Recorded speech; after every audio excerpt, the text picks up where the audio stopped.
Good afternoon, everyone. Good morning, good evening, from wherever you're joining us from. You're welcome once again to another webinar session from Bena Capability Academy. If you can hear me, I just want to confirm again as usual. If you can hear me, please say so by raising your hands. Thank you. 20, 30, 40, 46. Okay. Thank you.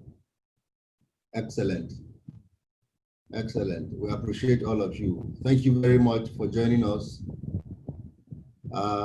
Today's session is planned to be very, very interesting. And for those of you who are anticipating to become vibration analysis professionals, certified professionals, this is your chance to really pay attention and learn as much as you can. I can guarantee you that after this session, with a little more reading, you will be ready to take the Category 1 CVA exam. Thank you very much again. Today's session will be anywhere around 90 minutes, 1.5 hours, plus or minus, a little over, a little less. I will try to be very fast. We have many slides, a lot of information for you, and videos today. The hosting company as usual is Bena Capability Academy, and we are specialists in capability development, end-to-end capability development. Training is just one of the activities that we offer in capability development. And in training, our key specialty is in certification trainings. And we do a lot of CMRP, CMRT, CRE, CQ, CSSBB, CCT, calibration technician training in preparation for all these certifications. We apply ourselves and ensure that we give all our people the best that they can get to help prepare them for the exams and the life after becoming certificants. We also continue to assist our people to deliver results wherever they are working. That's the difference between us and others. We continue to support our people wherever they are to deliver their results. We also have a group of courses, bespoke courses that we prepare for clients on demand. We call those BCC, that is bespoke certificate courses. They're tailored to our clients' need. Any kind of needs that you, capability development, training needs that you have, we can prepare a course for you. Like I have been saying in our previous webinars, we have started working on our ELMS backend. We're learning the capabilities of the site, and we are loading courses backend. Very shortly, we are going to launch this online, and then you all can have access to take all our courses from the comfort of your homes. Our presenter for today is a very good friend of the house. His first name is pretty long and a bit confusing sometimes even to me, but I safely usually will just call him Tammy. His name is Tammy Karibo. He's a very well-learned guy, a very good friend, and he has CVA Cat 2, that is Certified Vibration Analyst Level 2. He has CMRP, as RMA GET. Is currently serving as reliability engineer for Europe, Middle East, and Africa region of the company Enaflex, that's based in Abu Dhabi, the capital of UAE. His contact details are here.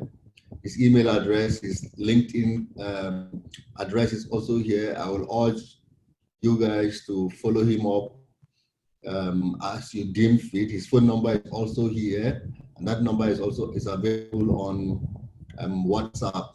As usual, I will enjoin all of you to let me annotate my cursor so that you can see where I am. I want to enjoin all of you to follow our social media pages and channels. This is our YouTube icon, and the link to this BCA YouTube channel is behind this icon. This is our BCA LinkedIn page and our Facebook page, Twitter, another LinkedIn page, this time around for BENA, the parent company, BENA Maintenance and Reliability Services. And this is our Instagram page for BENA Maintenance and Reliability Services. So these icons and the links behind them will be active on the PDFs we are going to be sending you after this session. So please, if you can right now, click on this. If you can right now, follow the links. That is, if you can copy, write out these things now and follow them. Otherwise, immediately after this presentation, please go online and follow us. If you cannot do it immediately after, then when you get the presentation in a day or two, the links will be on the PDF presentation, so you can just click directly and follow us. It is very important to us. Ladies and gentlemen, without wasting any more time, please welcome Tammy Karibo. Tammy, if you are there, please take over controls. Yes, madam, I'm here. Thank you very much. I want you to, good afternoon, everybody. Please kindly indicate and raise your hands in the chat section if you can see my screen.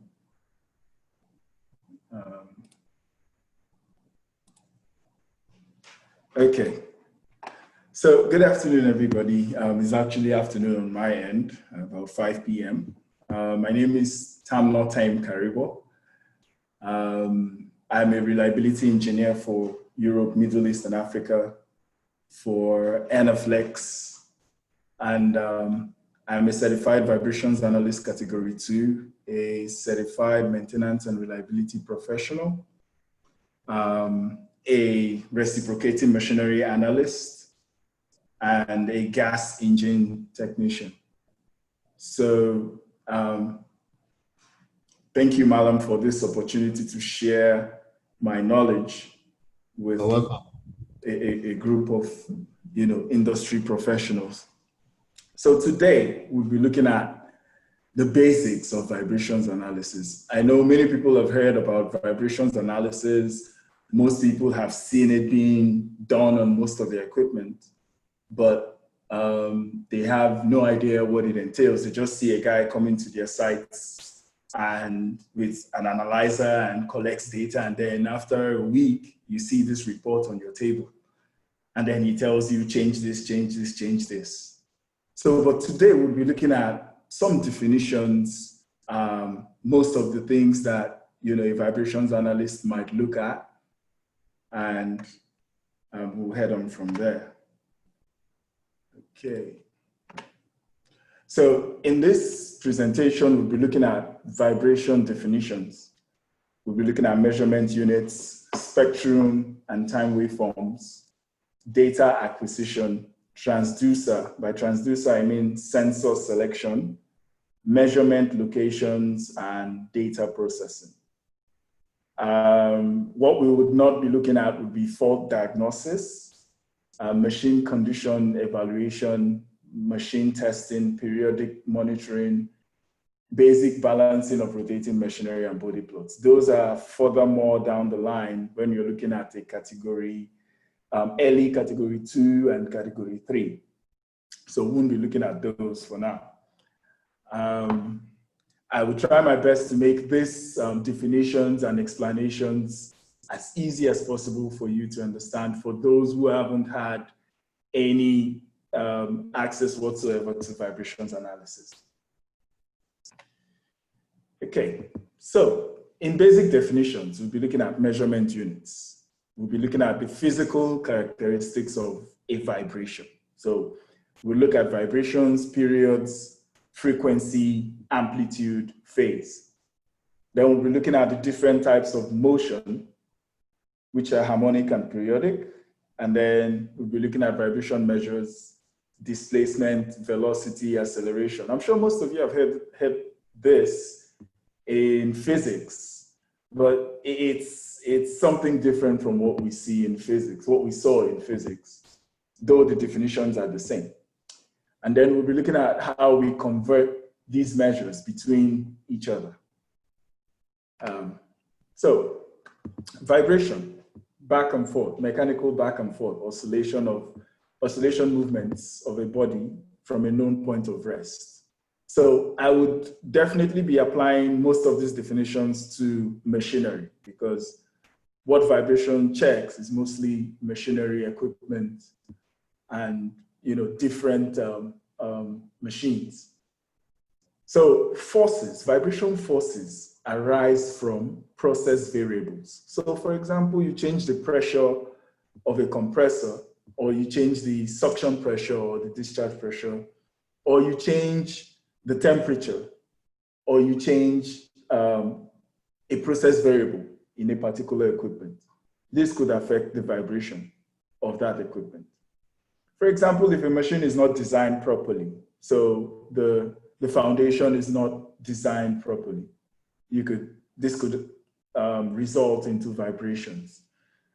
Okay, the machine is designed properly, everything is okay, but it's not installed properly according to machinery specifications.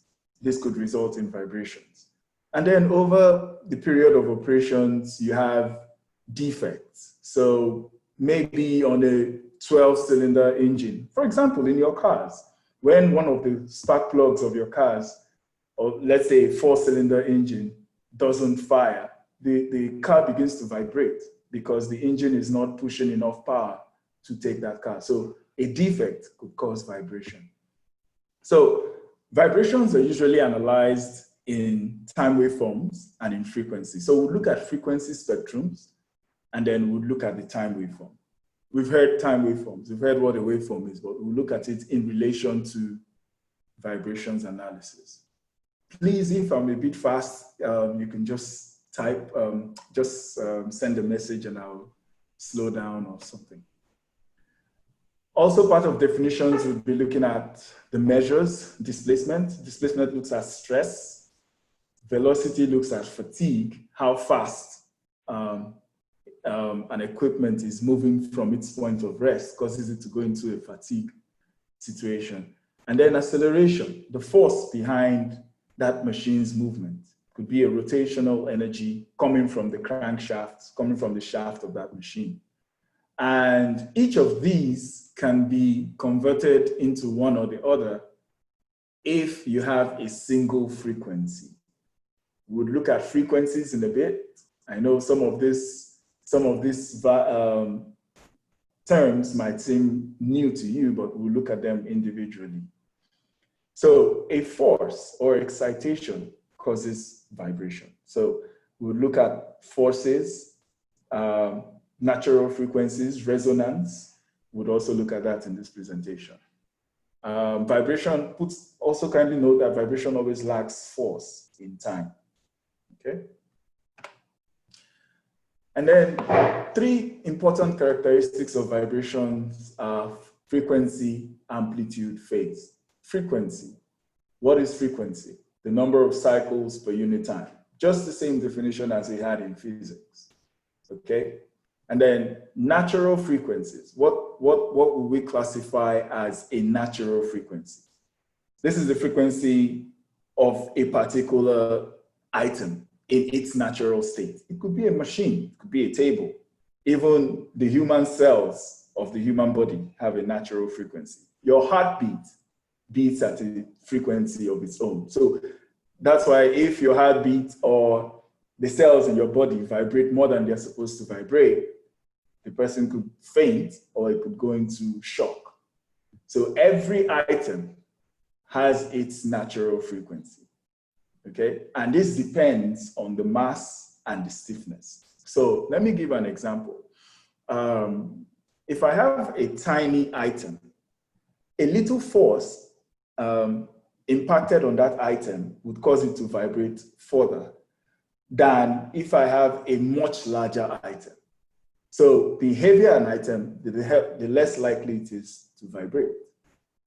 And when I mean stiffness, when you have to do with stiffness, the more rooted an item is to its foundation, the less likely it is to vibrate. So natural frequencies are dependent on mass and stiffness, okay? We look at period. The period is the time taken for one cycle of vibration, and it is the reciprocal of frequency. So F is equal to 1 over T, or T is equal to 1 over F. And then the amplitude of a vibration is the maximum value of vibration at a given location of the machine. So where you're taking your vibration reading, your amplitude at that particular point depends on the location where you're taking your vibration reading. Okay, we'll look at locations where it's best to take your vibration data from. So amplitude is expressed in mils, inches per second, or Gs. Now, 1 mil is equal to 0.001 inches. Okay, 1 mil is equal to 0.001 inches. And then we look at velocity in inches per second. Some analyzers, some analysts, depending on your location, in America, in the US, they use inches per second. In Europe, they use millimeters per second. So depending on where depending on what your client wants. So for example, you might be in Nigeria and the UK, they might want to use millimeters per second. And in America, they would want to use inches per second, okay? And then Gs. When we look at Gs, Gs is acceleration, but not the regular acceleration that we look at when we're looking at linear motion. Gs has to do with the force behind the vibration. So it's measured in force, okay? So the impact of your Gs would show if your vibration is higher or less. So it has to look at that force that is being applied to that particular equipment. Okay, so amplitude is also expressed in units of peak, peak to peak, and RMS. As we go further, we'll look at diagrams explaining these values or these definitions. Okay, so peak and RMS are used with velocity and acceleration. Mils is measured with, mils peak to peak is measured with displacement. So if you're looking at velocity and acceleration readings, so you can see this vibration is 0.5 inches per second peak, or 0.5 inches per second RMS. We'll look at the conversions between the two.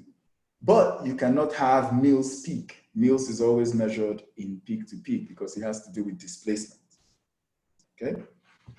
Then phase looks at the time relationship between vibration or the forces of the same frequency. So depending on where you place your triggering device, okay, it will tell you at what point of the rotor that the rotor is particularly located. So phase looks at the location of the rotor of probably a rotating equipment, okay? I'll try as much as possible to be fast because there are a lot of slides and there's so much information we want to get out there. And if any questions arise, we'll answer them after the presentation. So, basic units. The basic units in this presentation will describe vibratory forces as pounds, inches, and seconds.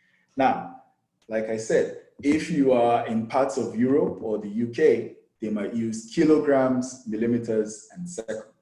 So for this presentation, we're using pounds, inches, and seconds. And the reason is this. Most analyzers are usually manufactured in the US using US specifications. So when you get them, although they have conversion factors between US standards and European standards, you most likely get them in US systems, imperial systems. Okay, so like I said before, amplitude of vibration motion is commonly described using displacement. So 1 mil is equal to 0.001 inches, okay? Velocity is measured in inches per second, peak or RMS, and acceleration is measured in G's, peak or RMS, okay? So amplitude is the level of vibration in a data sample. So peak amplitude is the largest plus or minus value in a data sample. So peak to peak amplitude is the maximum distance traveled, within that vibration samples in the adjacent negative and positive peaks, okay? So RMS, remember I told you about RMS and peak. So RMS is 0, it means root mean square of the spectrum. So it's 0.707 times the peak amplitude, okay? So it is not the real peak of that data, of that time waveform, but it's the root mean square. So like I said, it depends on what the client or wherever you're taking this data sample, what is required, okay? Most Europeans use RMS, UK, Europeans, they use RMS, America uses peak. So it depends on what your client wants, and that is how you present the data. Okay, so everything I've been saying is described in this graph. So this is your peak, okay? This is your peak amplitude, and this is your peak to peak amplitude, all right? Now, if you look here, it's written time. So this graph you see here is called a time waveform, okay? So mind you, your frequency is F is equal to 1/T. So depending on your displacement, you would see in your time waveform, okay? But this is just a graphical representation on what we see as amplitude. Now, the period is between two peaks. So this is your period. The time taken between two peaks is your period, okay? So, and then your peak amplitude, and then your peak to peak. So velocity and acceleration looks at peak, and displacement looks at peak to peak, okay? All right, so same graph. You can see here it's in time. So this is your time. In a time waveform, your graph is shown as amplitude in time, okay? In your frequency spectrum, you will see it as amplitude and frequency, okay? So this is your time waveform. This is your peak to peak. Now you can see RMS, your root mean squared. Like I told you, it's not your real peak. So it's 0.707 multiplied by your real peak. So you get your RMS somewhere around here, okay?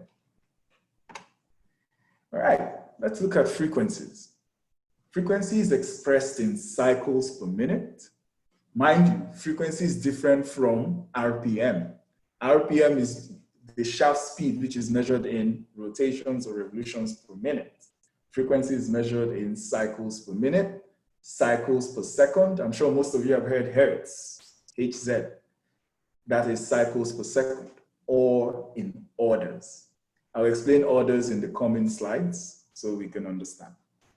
Phase is expressed in degrees, whereby one revolution of the shaft or one period of vibration is 360 degrees. So phase measurements are used in conjunction with vibration measurement to locate the particular position of the rotor. They come in really handy when you're doing balancing, okay? All right, so basic scientific system properties. Volume times density, which is your mass. So your mass, your weight is your mass times your G. So you remember I told you that your natural frequency depends on your mass and your stiffness.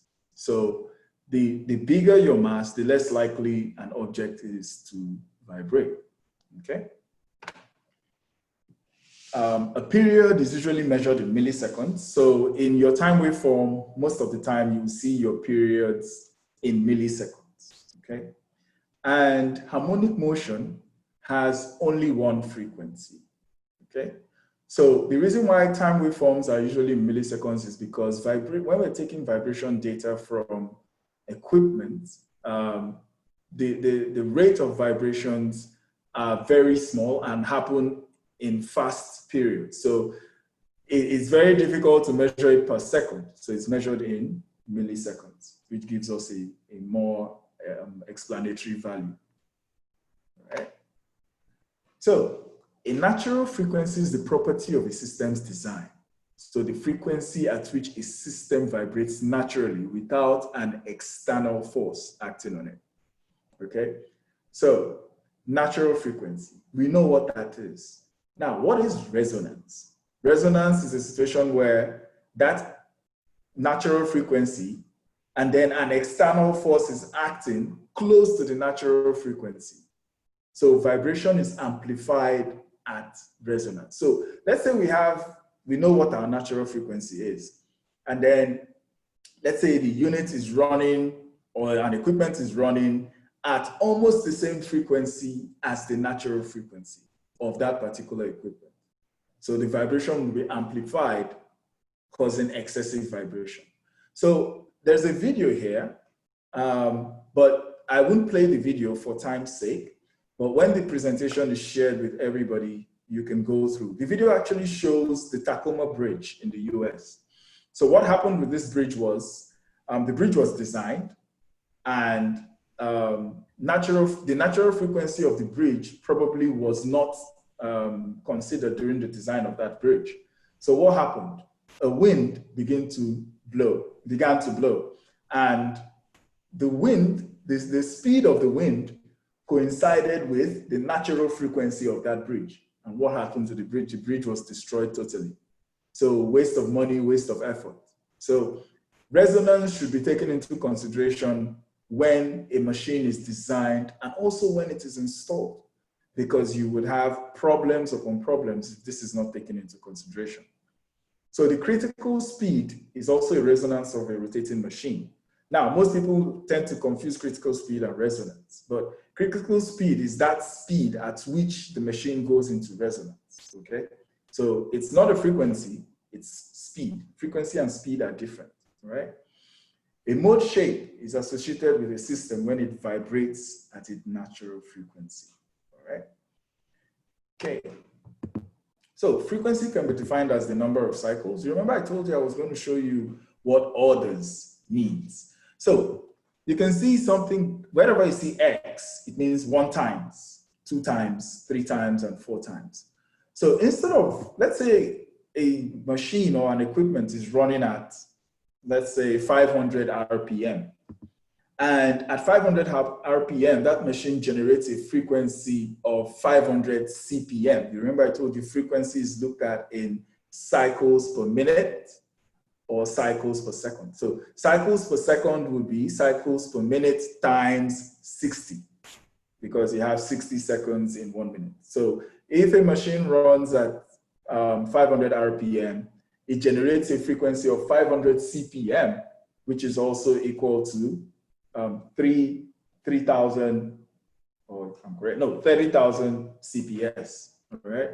So the one-time frequency of that machine is 500 CPM. The two-time frequency of that machine is 1,000 CPM, okay? So instead of writing 500 CPM, you just see 1 times, 2 times, 3 times, and 4 times. So this is a spectrum. You remember I told you a spectrum looks at your amplitude and your frequency. A time waveform looks at your amplitude and time, all right? Remember, period is the time for 1 cycle. So F is equal to 1 over T, okay? And T, in this case, is in seconds, not in minutes. So if you're doing conversions, you have to, if you have cycles per minute, you have to convert to seconds to get your period, okay? So I hope you understood what orders are. Orders looks at the frequencies, but multiples of those frequencies. Those are called orders, okay? All right, here's a bigger picture for you. So you can have 1 time, 2 times, 3 times, 4 times, 5 times, okay? These are harmonic motions of your 1-time frequency. So your 1 time could be 500 CPM. Harmonics tend to be, you know, multiples of your primary frequency, okay? So this is a time waveform, okay? You can see that the whole time waveform here ends in 160 milliseconds, okay? This is milliseconds, all right? Now, we have 1, 2, 3, 4, 5 peaks. I think my spotlight isn't moving anymore. Okay. Sorry.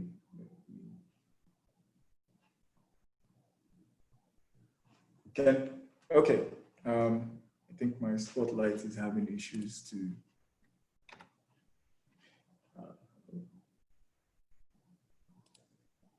Let's see. Okay, so you have 5 peaks, all right? These 5 peaks spread in a time waveform that ends in 160 milliseconds. So the period T for 1 cycle would be 160 divided by these 5 peaks. So that would give you about 0.032 and approximately 9, because we don't have the actual measurements of the graph. So our period, remember I told you the period is between one peak and the other peak. That's your period, okay? So the distance between these 2 peaks is 0.0329 seconds, all right? So which is about 32.9 milliseconds. So the frequency is 30.4 cycles per second. I'll explain this again. So you remember I told you displacement is measured in peak to peak, right? But now we want to find the time, the period for this time waveform. How long does it take to go from one peak to the other, either in the negative or in the positive direction? So we're looking at this whole time divided by the number of peaks. If you look here, you also have 1, 2, 3, 4, 5. So you divide it, and then you get your period, which is 0.0329 seconds per cycle. And then your frequency, which is the inverse of your period, would be 1 over 0.0329, which is giving you 30.4 cycles per second, hertz, okay? Okay, so same diagram here, same diagram, but in this case, we're using the dots. So it's the same calculation as the previous one, okay? All right. So I've been talking about harmonic motion, harmonics, having one frequency, multiples of that frequency. Now, we'll look at periodic motion. Periodic motion can be broken into different harmonic motions. So a couple of harmonic motions form periodic motion, okay? So in this slide, this right here is your spectrum, and this is your time waveform. So to get good vibration data, we look at both the spectrum and the time waveform. I'm sure you might be wondering, what are all these tiny guys here? We'll go into those explanations very soon. But if you look at your time waveform, okay, you can see you have 1, 2, 3, 4, 5, 6, 7, 8, 9, 10, 11. 11 peaks in a time waveform of 0.2. So your period would be 0.2 divided by 11. Okay, 0.2 divided by 11, and that would give you your period, which is about 0.1667. Okay, and then you convert that 0.1667 to frequency, which is okay? 1 over 0.01667, which gives you about 3,600 CPM or 60 Hertz, okay? So this is how we convert between, frequency and time, okay? But usually, these conversions are just for your knowledge, okay? The analyzer, if you have a vibrations analyzer, a good one, it does all these conversions for you automatically. So you don't have to go through all of this, but you need to know the basics behind how that analyzer operates. That is why we're explaining this to you. Okay, so remember earlier on I told you displacement looks at mils peak to peak, velocity looks at inches per second for this presentation, and then accelerations looks at G's. Now, displacement looks at the motion of the machine, okay, related to stress. It looks at the structure of the rotor, all right, how far that machine goes away from its point of rest. Velocity looks at the time rate of that motion. So it looks at the component fatigue. So how fast that machine goes up and down or sideways could lead to how fast the machine deteriorates. So it looks at that fatigue, the fatigue of the equipment. So if you keep bending a ruler as quickly as possible, the fatigue rate will be faster. All right. Then acceleration looks at the force that acts on that machine to give it that energy to vibrate, okay? So the G's looks at the energy of the rotor to fling that machine or equipment side to side or up and down. So that's what the G's comes in, all right? So harmonic conversions, all right? We have displacement. Velocity and displacement have a 90-degree lag. And then acceleration and displacement have a 180-degree lag, okay? You can see from here, 90 degrees to our displacement, and then 180 degrees between our acceleration. So you see displacement starts here. Oh, sorry. And then acceleration starts here. So they're 180 degrees out of phase, all right? So remember I told you I was going to show you the conversion. So velocity looks at 2 pi fd. Acceleration looks at 2 pi fv, or 2 pi f squared d. All right, so the f in this case is your frequency, all right? V is your velocity, and a is your acceleration, okay? But for this scenario, remember, our acceleration is in G's when it comes to vibrations analysis. So we'll be converting our acceleration to G's. I have a couple of examples here.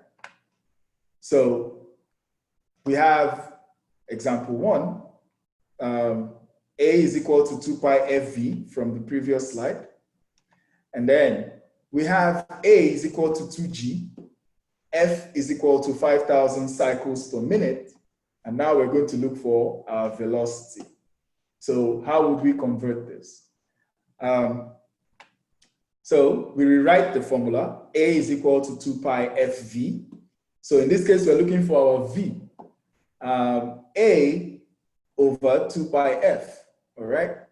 But you remember in 2 slides before that, I told you that your acceleration, because we're converting to G's, if we're converting to velocity, we have to convert back to inches per second squared because our velocity is in inches per second. All right. So mind you, as a reminder, 386.1 is equal to 9.8 meters per second squared. If you remember from our conversions, this we are using the imperial system. If we're using the metric system, is equal to 9.8 meters per second squared. All right. So we have to convert our G's to inches per second squared. So in converting that, we have 2 times 386.1 divided by 2 times 3.14 times our frequency. Now, 5,000 CPM divided by 60, because we're converting to seconds. Our velocity is in seconds, so our frequency has to be converted to seconds. So when we come back to this equation, we're going to have our velocity as 1.48. So at a frequency of 5,000 CPM and at a vibration acceleration of 2 Gs, that machine is going to vibrate at 1.48 inches per second. Okay? That is the calculation here. But like I said, most analyzers come with their, already calculate all of this for you. You don't have to go through all of this to do that. But you have to know the basic math behind all of these calculations. Okay, second example, we'll be converting a displacement value of 2 mils peak to peak at 1,775 cycles per minute to velocity in inches per second. So we're looking at 2 mils peak to peak. Now, velocity, remember, is in peak, is not peak to peak. So we have to divide 2 mils by 2 to have 1 mil peak to peak, which is 0.001 inches peak, all right?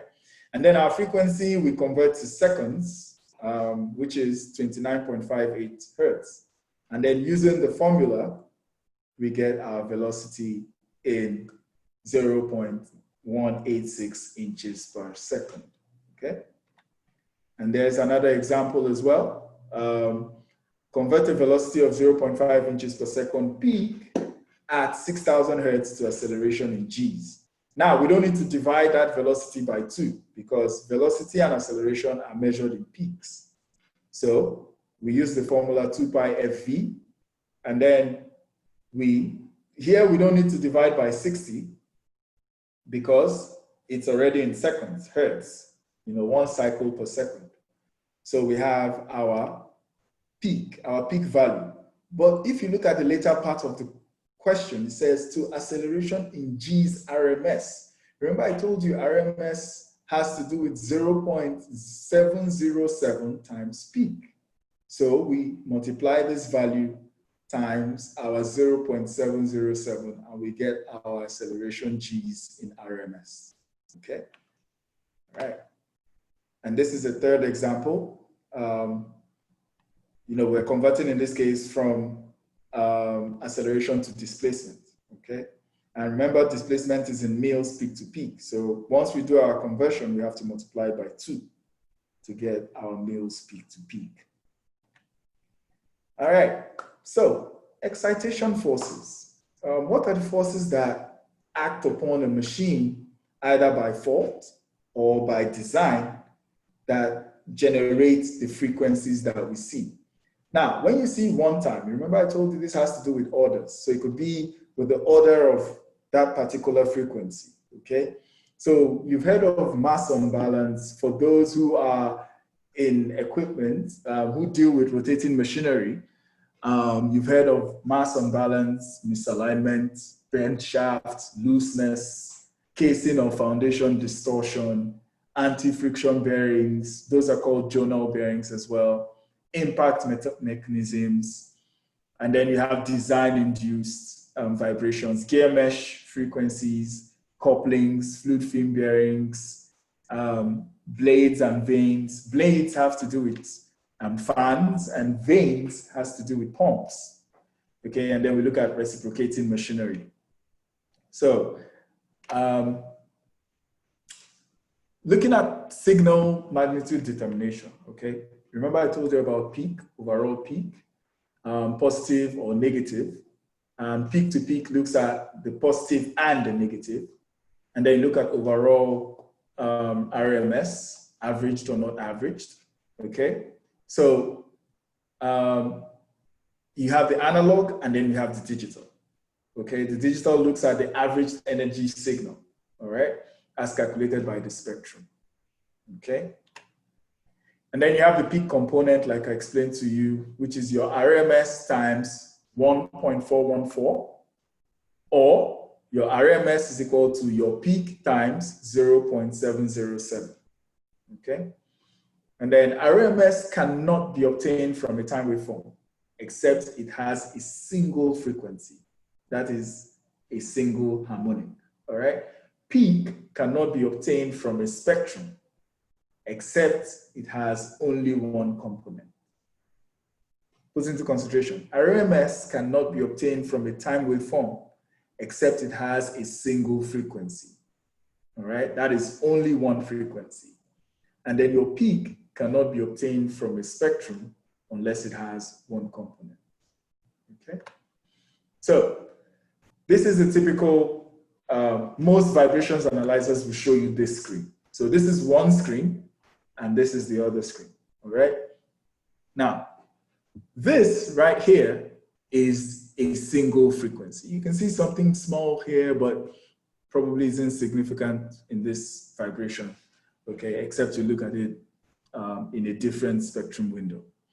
Okay, so because of this particular frequency, you can see that your time waveform runs smooth, okay? You can see how smooth your time waveform goes. So in the next coming slides, we'll explain the relationships between this frequency or this spectrum and this time waveform, all right? If you look at figure 2, you see you have sidebands. These tiny children right by the side are called sidebands, okay? So if you look here, you can see that this plot, this time waveform doesn't run as smooth as this one because these tiny frequencies here have an effect on the time waveform as well, okay? So once you have one frequency, okay, this frequency could have harmonics, okay? It's a single frequency, but it can have harmonics. And then you can have a smooth time waveform. This is a typical situation for unbalance, all right? You have one frequency and a smooth time waveform. And then here, you see that you have a frequency and then you have sidebands. So your time waveform will not be as smooth as when you have a single frequency. So time waveforms and frequency go hand in hand in fault diagnosis, all right, depending on the component you're looking at, okay? So, okay, we've looked at frequencies, time waveforms. How do we collect the data? Okay, we've seen this guy coming with this thing hanging over his neck. What does he do? He just goes and sticks an accelerometer on the machine. What is he doing? Okay, so we're going to look at data acquisition, all right? How do they select a particular measure? The transducer, the sensors that they use, okay? We're going to be looking at the proximity probe, the velocity transducer, accelerometer. How do they mount these transducers? Where do they mount these transducers? We're looking at the transducer location and the frequency span, okay? So, relative displacement. Remember I told you we have displacement, velocity, and acceleration.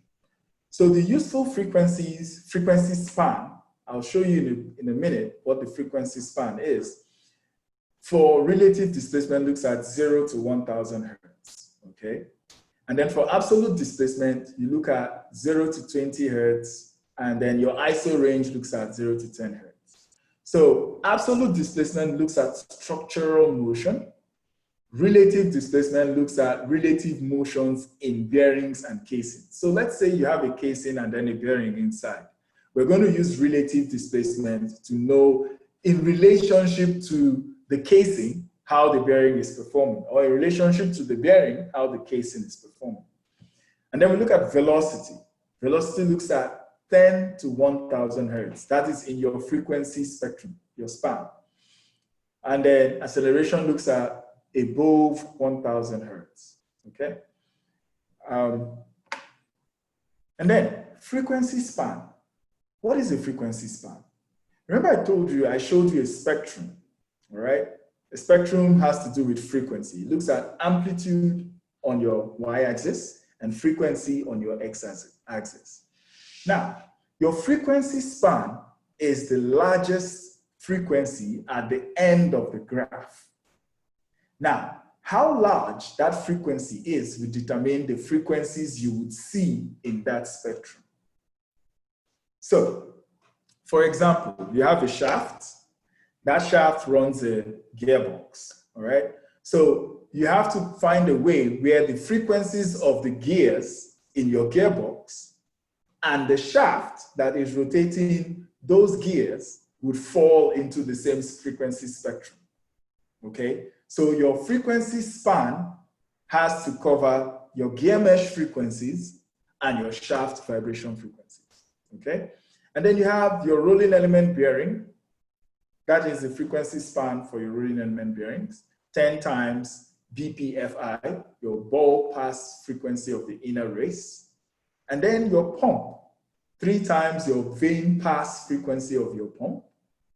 Your electric motors, 3 times 2 times your line frequency. Now, the line frequency for America is 60 hertz. The line frequency for Nigeria and some parts of Europe is 50 hertz, okay? Then your fans, 3 times your blade pass frequency for your fans. And then for sleeve bearings, which are also called journal bearings, is 10 times the RPM of that unit, okay? So shaft vibration looks at 10 times RPM. Gearbox looks at 3 times your gear mesh frequency. Your gear mesh frequency is the number of gears or the number of teeth on your gears times the RPM of that unit or of that machine. The number of teeth on your gears times the RPM of that machine. Your pump vane pass frequency is the RPM multiplied by the number of vanes on your pump impeller, okay? Your fan blade pass is your RPM multiplied by the number of blades on your fan. So your fan frequency span would be 3 times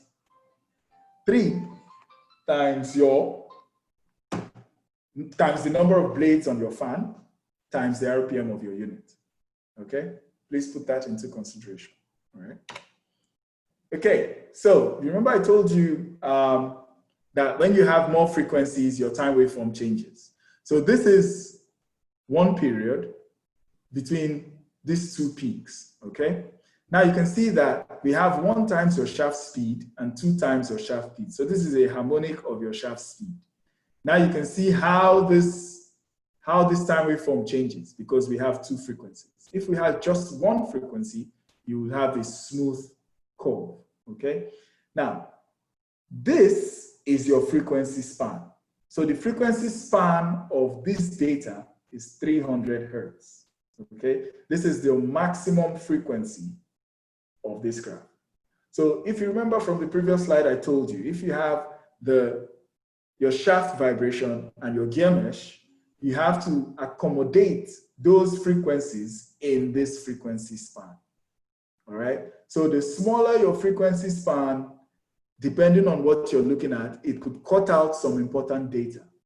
So if we're looking at only the shaft and we're not considering the gears, your frequency span will be smaller, okay?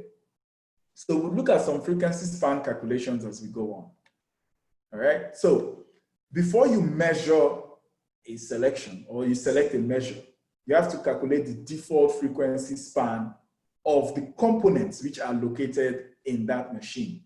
So let's say I go to a site and I want to collect data and I ask the technicians, okay, this is a reciprocating compressor. In a reciprocating compressor, you have your crankshaft, you have your connecting rods, you have your pistons, you have your valves, you have your main bearings. So all of these things are in that unit.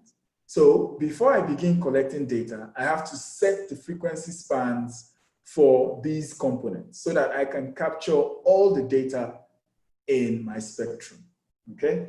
So we compare the useful frequency ranges, and then depending on where you want to place your sensor, you can use relative displacement. But most times, vibrations analysts use velocity and acceleration, except when we're dealing with, when we want to collect skid vibrations and, machines that don't have major displacement problems. That's when we use displacement, okay? So I'll give a couple of examples. So we want to select a measure for a low speed 300 RPM dryer. Now, this dryer comes with roller bearings of 26 elements per row, okay? So the mass unbalance is not a major consideration because of the low speed. So we are trying to estimate what is the frequency span that we will set in our analyzer so that we can pick all the frequencies concerning this bearing, okay? So you remember I told you blade and ball pass frequency of the inner race, this is the formula, okay, is equal to 0.6 times RPM times N. So let me quickly go back to previous slides. So you remember I told you your frequency span for your rolling element bearing is 10 times your ball pass frequency of the inner race. That's your frequency span, okay? So right now we want to look for the ball pass frequency of the inner race. Okay, so our ball pass frequency of the inner race is 0.6 times the RPM, which is 300, times 26, because we have 26 elements. And we have 4,680 CPM, because we're using RPM. So divide this by 60 and we have 78. So our default frequency span, which we would set up in our analyzer in order to collect these bearing frequencies, would be 10 times your ball pass frequency of your inner race, which is 780, all right? Now, if you remember, I told you velocity vibrations fall in between 10 to 1,000 hertz. So we would set 780 hertz as our frequency span, and then we would collect our vibration in the velocity range. Okay, so we're not going to use acceleration, we're going to use velocity. All right, we're not going to use displacement, we're going to use velocity. Okay, so we're going to, second example, all right. This case has 8 rolling element bearings. All right, the operating speed has a frequency of 30 hertz. So the frequency span of the shaft would be 300 hertz. Okay, and this falls in the velocity range.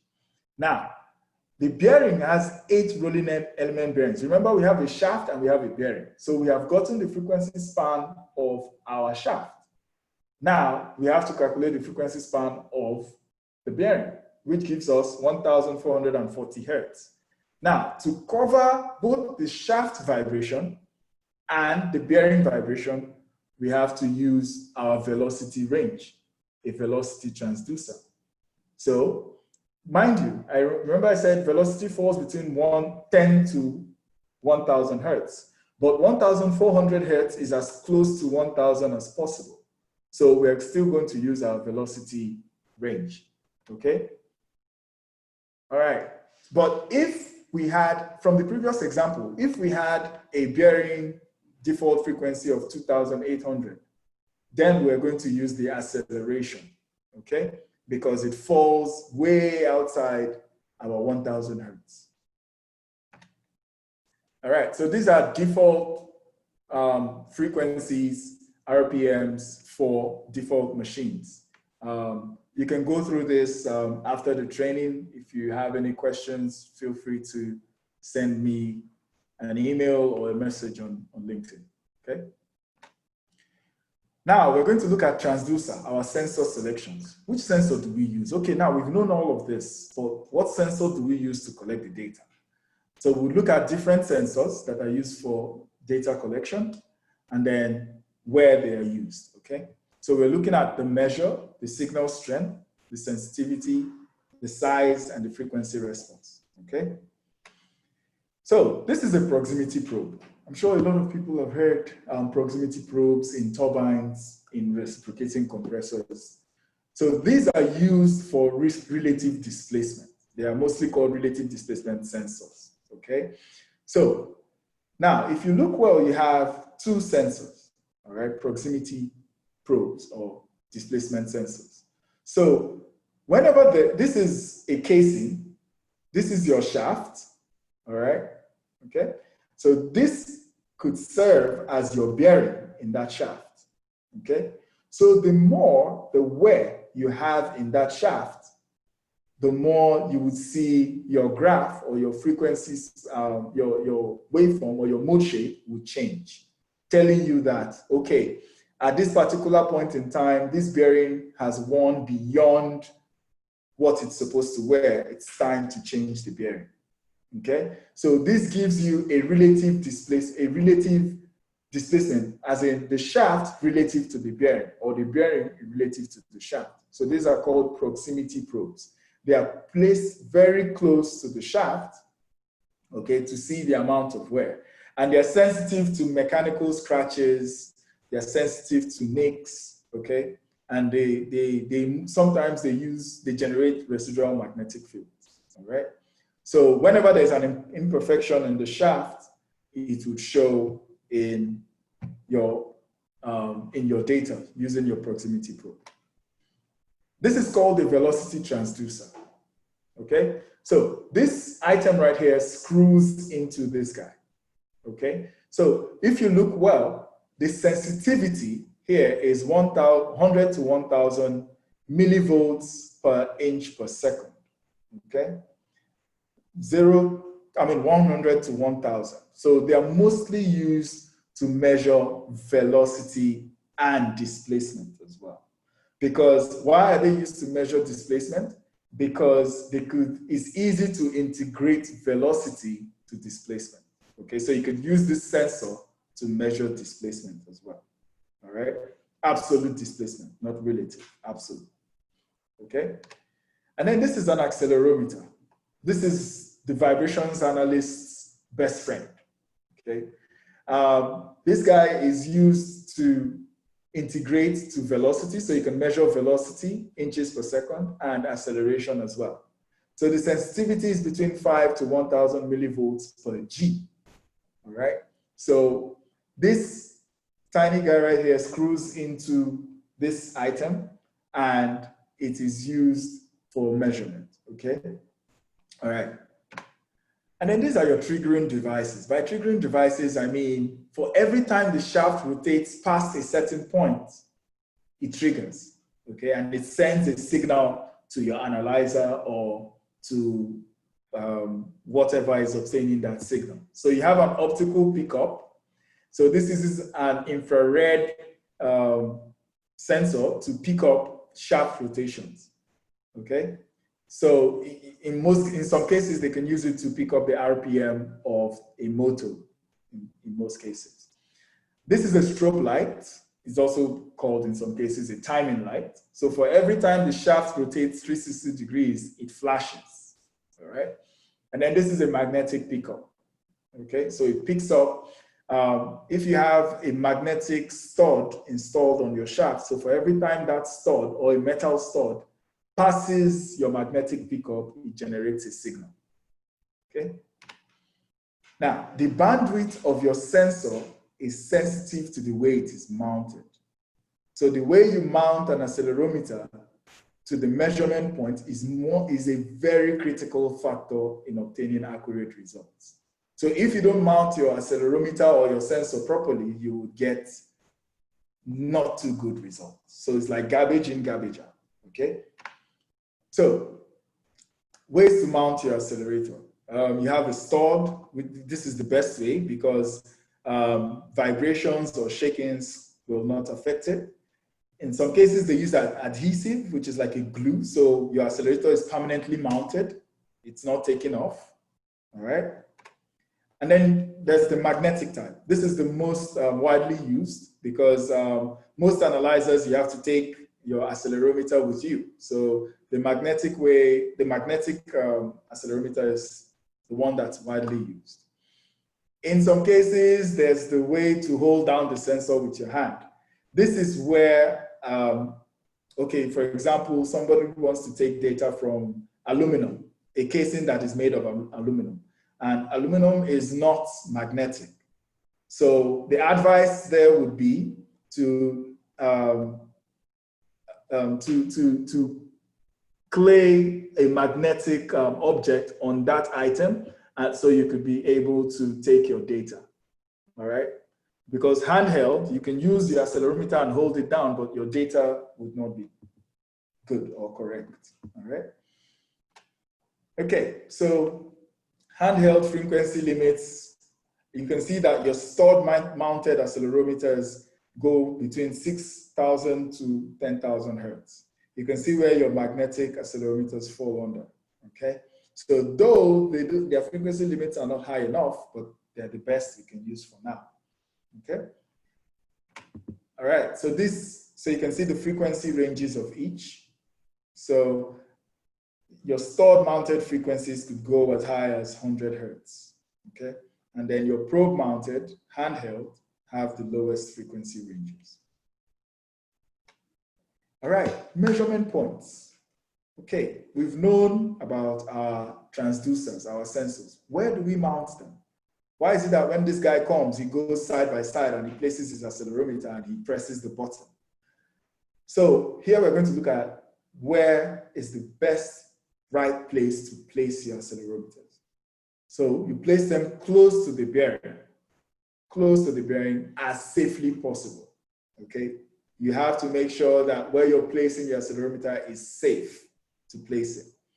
And then horizontal or vertical bearing center line. So it should be on the center line of your shaft. You can see this is our accelerometer on the horizontal. This is our vertical, and this is our axial, okay? Axial data collection is always parallel to your shaft, okay? Your axial direction is always parallel to your shaft. This is your horizontal and this is your vertical, okay? So you can see this is a typical electric motor and a pump, a centrifugal pump, all right? So now, this is a typical example of where you would have your bearings in an electric motor and a pump. So this is your electric motor. So you have bearing number 1. You would place your accelerometer here and you collect horizontal, vertical, and axial. Axial is always parallel to your shaft. So you would have horizontal, vertical, and axial. So you collect for bearing number 1. NDE means non-drive end, okay? And then your second bearing for your electric motor is here. Some electric motors come with a single bearing, okay? I've seen those. But so that is why if you're going to site to collect data, you have to know about the machine, okay? So this is your motor. So here you collect your vertical and your horizontal. The axial is a bit tricky. That's why I said place your accelerometer where it is as safe as possible. Because placing your accelerometer on this end exposes you to the rotating shaft. And you can get your coveralls or your hand gloves caught up in it. So it's not too safe. And then this is where you collect your pump, your bearing, as in your data collection number 3, vertical and horizontal, and then vertical and horizontal, all right? Okay, so this is a typical pump, a cross-cut section of a pump. So you have your bearing here and here, okay? This is your impeller, number 2. So now on your spectrum, the data that would show on your spectrum would be, when you calculate your frequency span, you would have a frequency span that comprises of your vane pass frequency, your bearing frequency, rolling element, and then your shaft frequency. So your frequency span has to show these 3 components, okay? All right. So for measurement points, this is a load zone. So you place your accelerometer here or here. So if you have a bearing here, do not place your accelerometer here because you will not get any readings, all right? You won't get any. It's far away from the point of measurement. So when you go to collect data, you have to know where your bearings of that equipment are located. All right, this is a typical time waveform and frequency relationship. You can see that short, simple time waveform, these are the frequencies you would get. And then when you have added noise, you can see your noise floor here is higher because you have noise added. So you should be able to distinguish your frequencies when you have noise. So in this spectrum, this is your frequency span, 250 hertz, okay? This is your frequency span. Okay, this is a typical time waveform. All right. So you have one frequency, the second frequency, which is different. You can see F is equal to 1. In this case, F is equal to 1.7 and F is equal to 2.3. Now, when you sum these three, let's say this is the time waveform of your fan. This is the time waveform of your gear. And this is probably the time waveform of your bearing. When you sum these three, you would get your total time waveform to be this.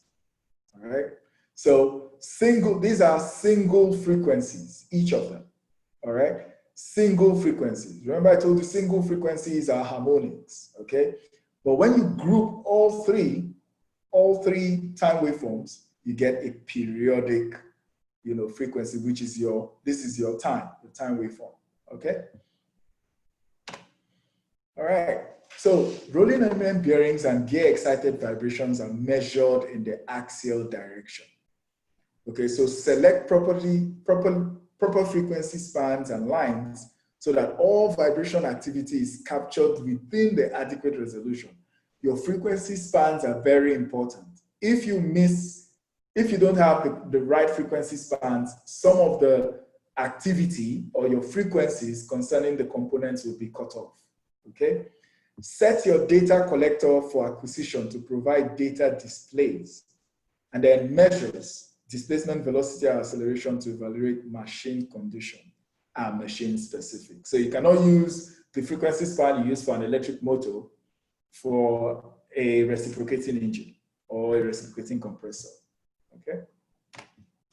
So velocity transducer should be selected for frequency response, signal strength, and size. And then signal strength depends on the measure selected and the frequency of interest. So if I want to take for my shaft, I would select a particular frequency span for my shaft. All right. Acceleration signals are small in magnitude at low frequencies, and as displacement signals are low at higher frequencies. So you have acceleration signals are more vivid and clear at higher frequencies, and displacement signals are more vivid and clear at lower frequencies. Okay? All right. So you remember I told you you can use a velocity sensor, integrate it to get your displacement readings.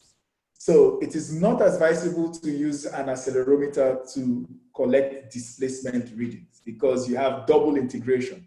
And when you have double integration, your values will not be correct. Okay? All right.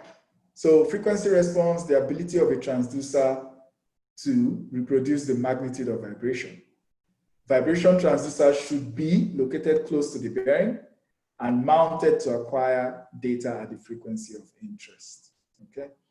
So vibrations at operating speed are monitored in the radial. By radial, we mean horizontal and vertical. Okay. Okay, so we look at data processing. Okay, we've collected our data. What will we see on our analyzer? What type of analyzer should we use? What are we looking at? Okay, so oscilloscopes. What is an oscilloscope? We've seen oscilloscopes before and we have an idea of what they are, but maybe we don't even know how they work. So this is an example of an oscilloscope. You will see them in hospitals when they're checking the heartbeats of a patient. Mind you, your heartbeat, you remember I told you your heartbeat beats at a particular frequency, all right? So the oscilloscope would show the periods of your heartbeat. So you can see that this is an oscilloscope. You have your time waveform, okay? The time waveform, different peaks. So you can see that the beats or the distance between the periods are the same.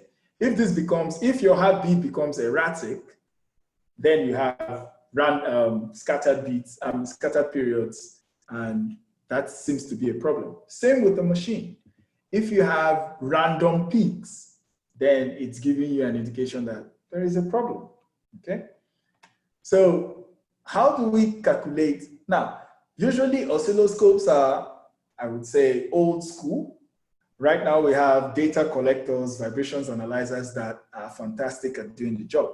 But then how do we confirm the frequencies of this oscilloscope? So for example, we have an oscilloscope like this. This is the data from an oscilloscope. So our time-based setting is 10 meters per second per division. Why? We have 1, 2, 3, 4, 5, 6, 7, 8, 9, 10. We have 100 milliseconds. So each division is 10, milliseconds per division, okay? And then our amplifier setting is 0.2 volts per division. So we have 0.8, we have 0.8. So this is 1, 2, 3, 4. So each division is 0.2.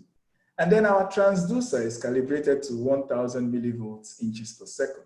So what is our period? What is our frequency? What is our amplitude? All right. So for our period, the period between this peak and this peak is 4. All right. So we have 4 divisions times our time-based settings, which is 40 milliseconds, which is 0.4 seconds, 0.04 seconds. Now, what is our frequency? 1 over our period. So our frequency is 1,500 cycles per minute.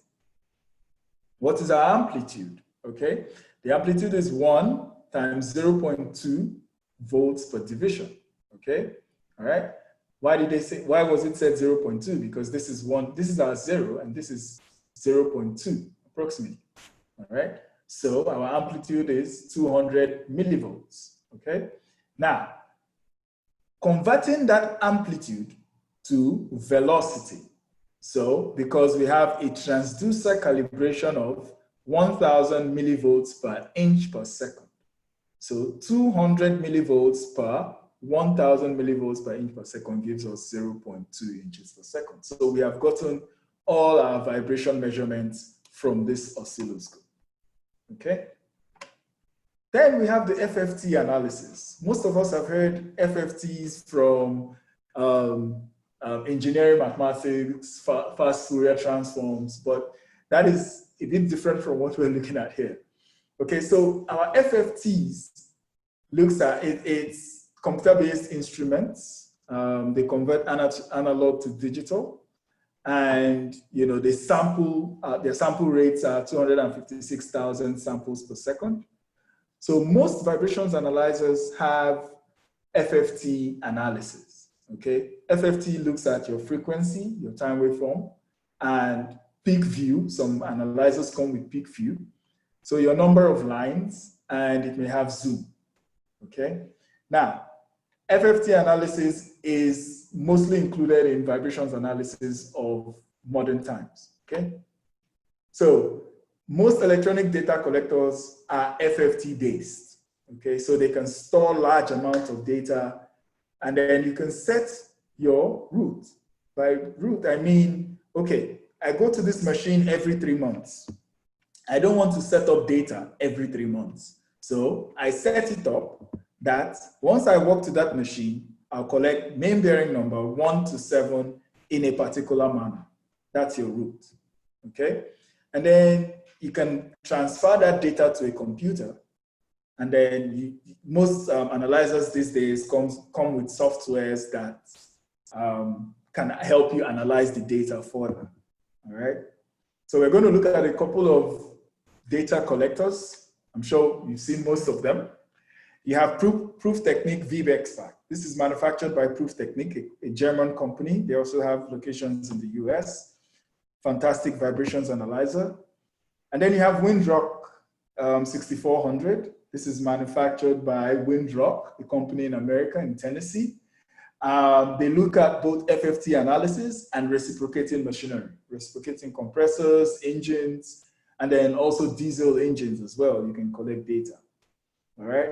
So I'm a certified vibrations analyst, category 2, and I'm also a reciprocating machinery analyst, category 3. And then you have Fluke. Fluke Vibrations Analyzer is also a good one.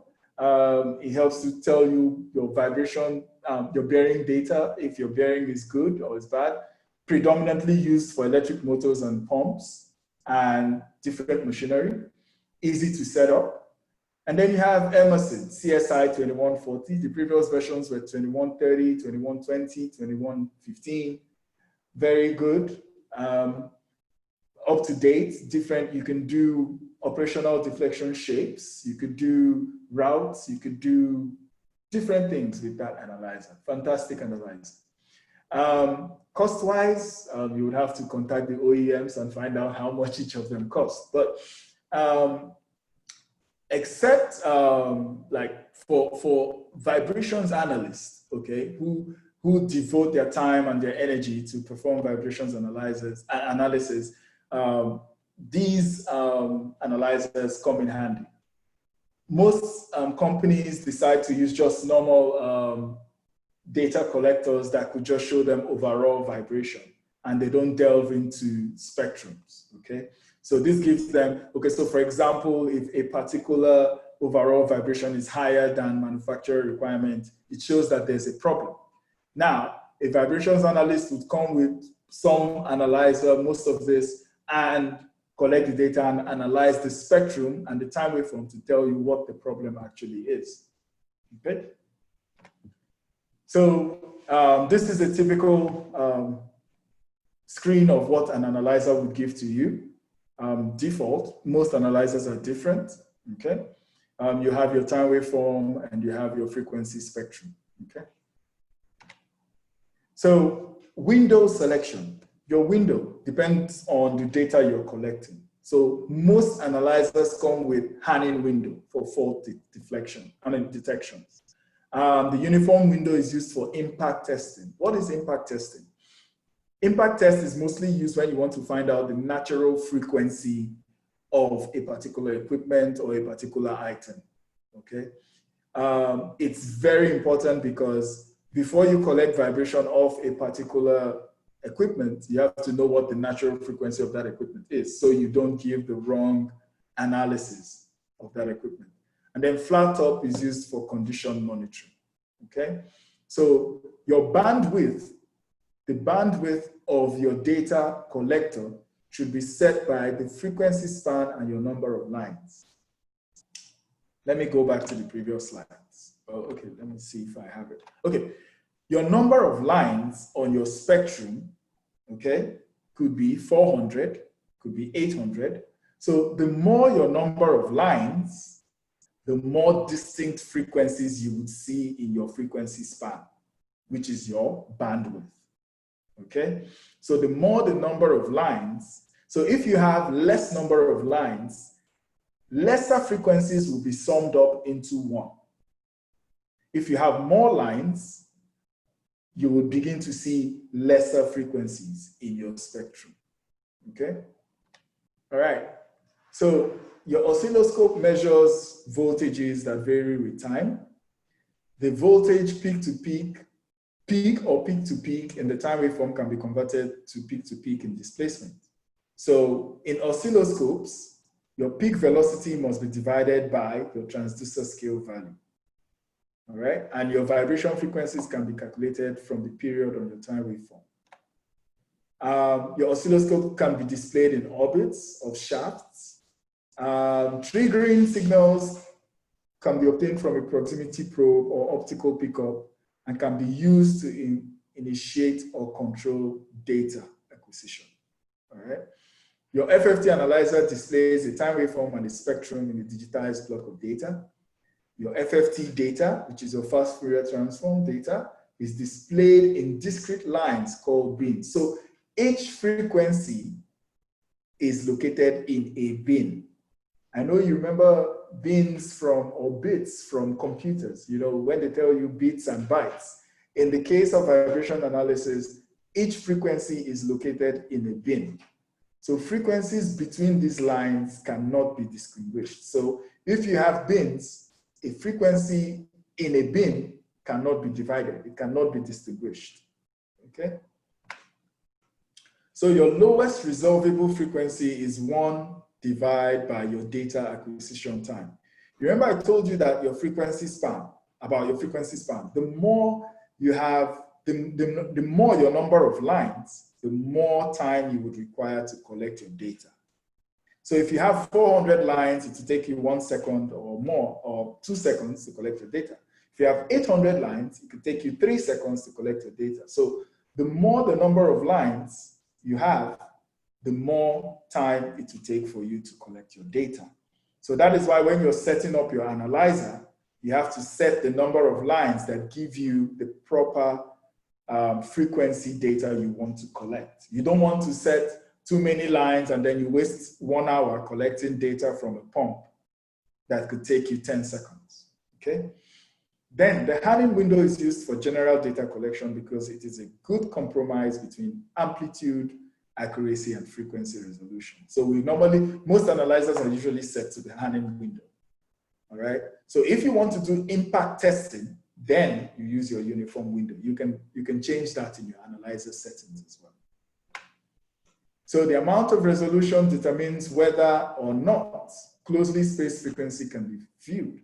So the more your resolution, the more you can see in your frequency span, all right? And the resolution of an FFT analyzer setup is calculated by multiplying 2 times your window factor, which is by the ratio of your frequency span to the number of lines, all right? Okay, this is the last slide. Yeah. So you remember in the beginning, I told you guys that we would not be looking at fault diagnosis in this presentation. In further presentations with Boehner, we would be looking at fault finding and other aspects of vibration analysis. These are basic. This is the basic definition and introduction into vibrations analysis. If we go into fault finding, it's going to be a whole different topic altogether. So, but just to give you a tip of the iceberg, typical malfunctions and corrections of rotating machinery looks at resonance. Resonance frequencies normally come at 1 time, 2 times, and 3 times in your frequency spectrum. And vibration is amplified due to the proximity of your operating speed to your natural frequency. So it is always imperative that you check the natural frequency of the equipment you are collecting your data from to make sure that this is not a situation of resonance. So to correct, if you find out that this is resonance, you have to change the structural resonance by adding stiffness to your equipment. By stiffness, you could add beams to make it stiffer, to push the natural frequency further away. And then you have mass unbalance. This is mostly found in electric motors and pumps. In most cases, vertically installed pumps. So you have a frequency of 1 time, and you would have to take the machine or the equipment for field or shop balancing. And then you have misalignment. Majority of people have heard of misalignment. 1 time, 2 times is your typical frequency for misalignment, and you would have to perform hot or cold alignment. And then you have looseness. Looseness shows itself as 1 time, but then you have other smaller harmonic frequencies or larger harmonic frequencies that show themselves as looseness, which shows as looseness. And I would like to state that looseness is directional. So the difference between mass unbalance and looseness is looseness has other harmonic frequencies, and sometimes you can see half orders. Instead of 1 time, you can see half times. So if you have a 500 RPM or 500 CPM, you can see 250 CPM in cases of looseness. And looseness is directional. So to correct this, you need to tighten your foundation bolts or shim the machine for rigidity. Fluid fin bearings show themselves as 1 times or sub-harmonic orders. So you can see high amplitudes on vibration acceleration because of the noise coming from the bearings. And in this case, you would have to replace the bearing, okay? So I'm glad we were able to do this in 1 hour, 45 minutes. Thank you for listening. We'll go to the question and answer. We'll take a couple of questions. Thank you very much, Tammy. Yes, sir. On behalf of Boehner Capability Academy and all the attendees, I wish to profusely thank you very much for the wonderful job you have done. And thank you, sir. within this very short period of time, I want to remind all the attendees again that this is just the basic. We will organize another vibration analysis webinar very soon, in a few weeks' time, and you will get the IVs again, where we will now be discussing the analysis of the data, and we go in further for those of you who have enjoyed this. Thank you very much. We have a number of questions available here. As usual, as usual, while the session was going on, many questions were coming in, and brilliant questions, and we have been trying our best to answer them. Okay. We have one of us here who is also a CV2, very good guy. He's from Lafarge Cement Company. So he has been from behind the curtain trying to answer many questions on your behalf, so that you will not be burdened at the end. No problem. Thanks, Joseph. Yes, exactly. We still have a few that I will read out to you. Okay. I'll read to you. One person asked a question which I thought is good. Let me read it out. Okay. No, he dropped it in the chat pane. He said, for slow speeds less than 100 RPM, what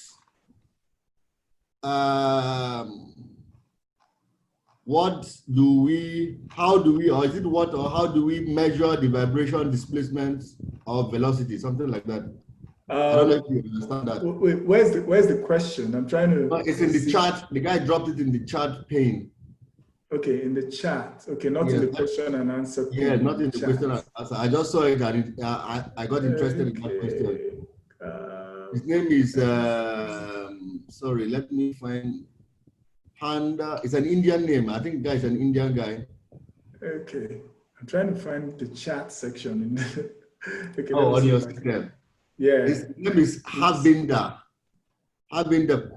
Tomar. He said, for slow speed less than 100 RPM, what do we have to measure? What do we have to measure vibration displacement velocity? Something like that. I don't know. Okay. Okay. So Harbinder, thank you for your question. Any speed, you can measure vibrations at any speed. Okay, it depends on the analyzer you're using and the data collector you are using, and also your transducer which you're using.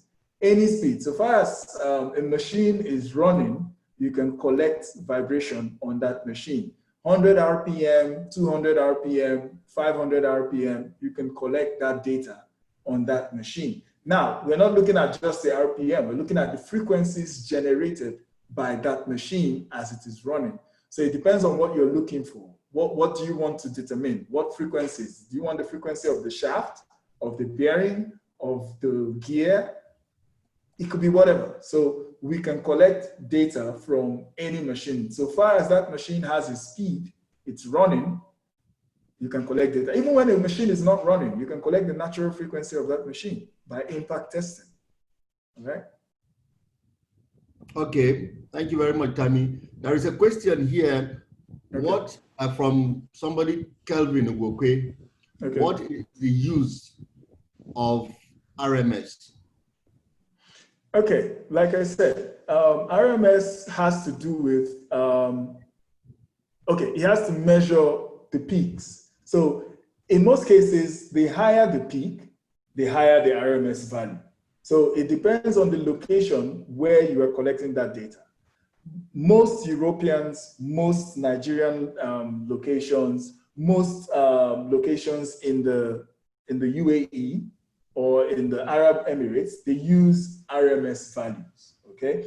But in America, they use the peak value. So just the way you have different measurements in different locations, that's why you could use RMS, depending on what your client requires, okay? So if vibration levels are high in RMS and you're comparing those to standards using RMS, then there is a problem, okay? If vibration levels are high using peak and the OEM states its vibration data collection in peak, then you can compare that to peak. So it depends on what the requirements of your client and what the requirement of the ISO. ISO uses RMS, okay? Imperial uses peak. So you would hardly see data collectors in America using RMS. So it depends on your location. I hope I answered that question correctly. Thank you very much. Another question here from Peter Emoghare. Okay.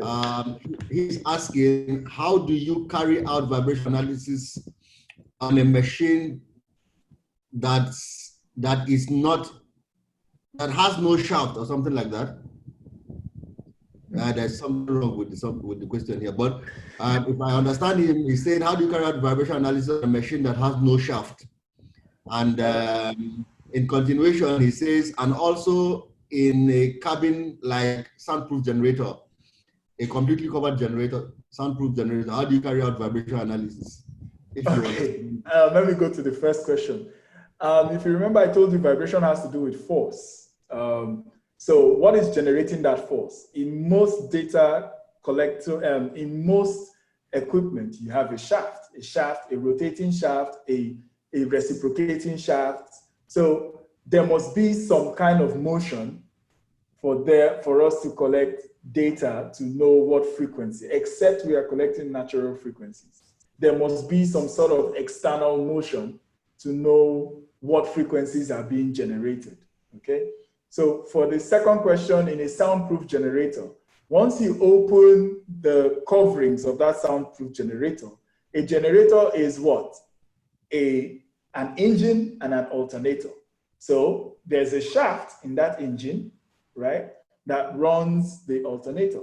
So the shaft in that engine has bearings, and you have a flywheel, and you have a different components of that engine. So to collect data from there, you would need the frame vibration of the engine, the frame vibration of the alternator, because the alternator serves as what?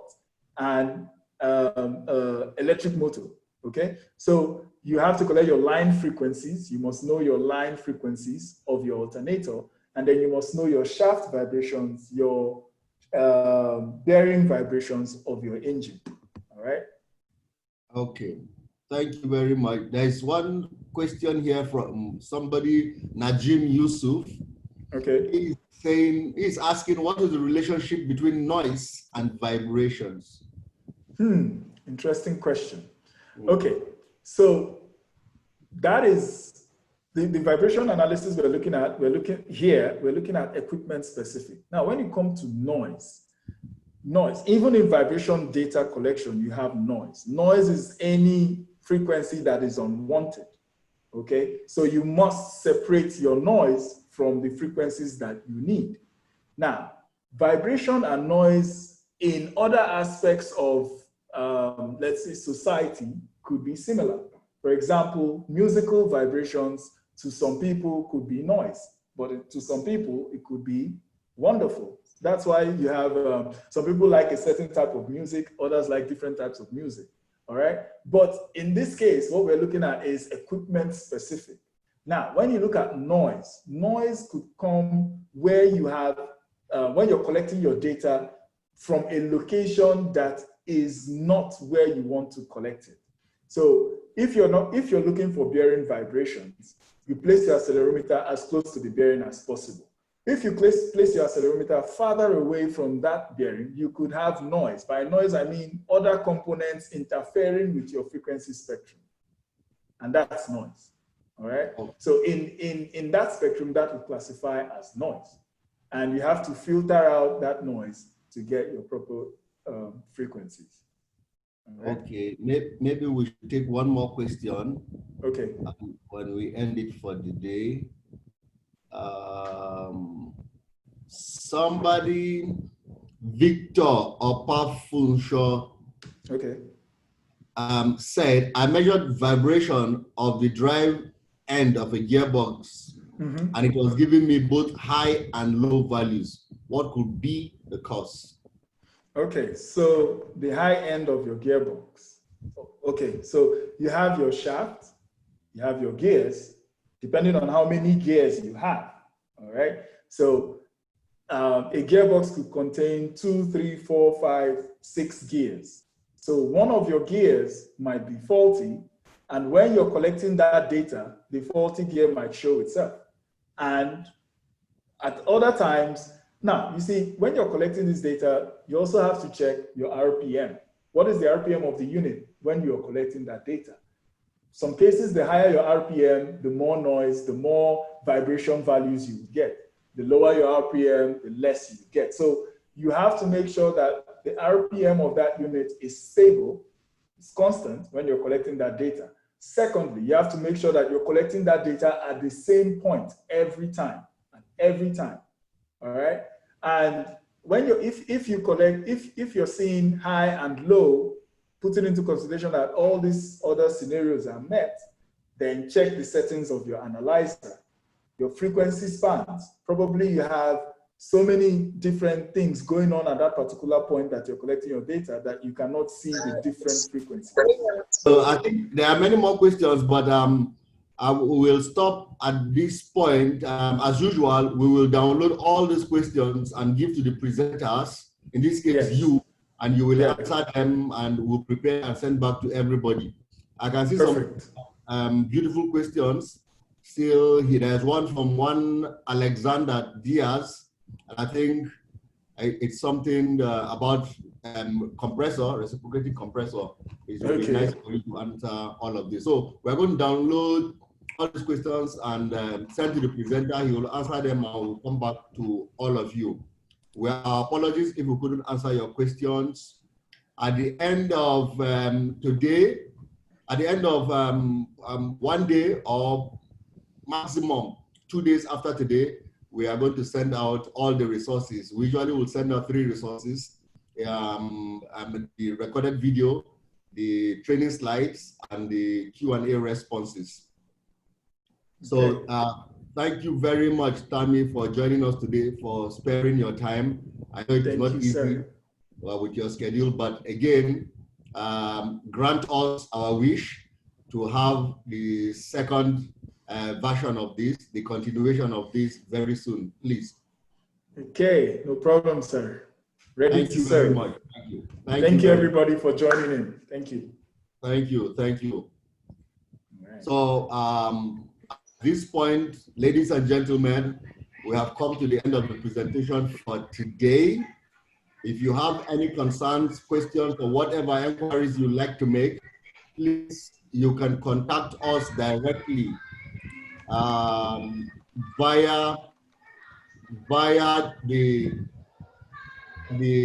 contact details that will be at the end of this presentation, the very last slide of this presentation. Ladies and gentlemen, once again, I thank you for joining us. My name is Malam Ibrahim Lawal, your host for today. Good night, good afternoon, good evening, and good morning from wherever you're joining us around the world. Thank you very much.